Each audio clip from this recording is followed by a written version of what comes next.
occhi blu, mi guarda attraverso la finestra, mi pensa ogni volta di più, lo sento sui occhi puntati addosso.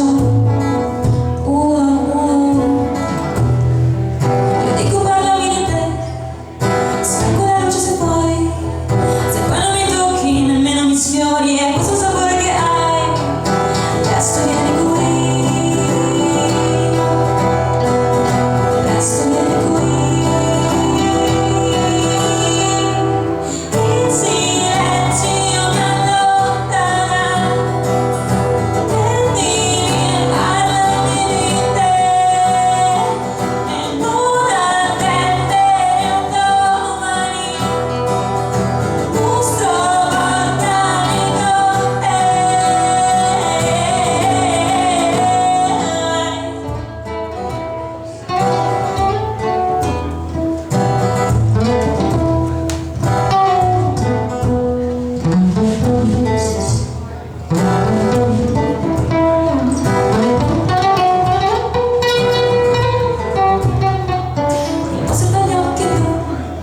Sorrido e resta lì fermo in silenzio, mi penso ogni volta di più, lo sento sui occhi puntati addosso.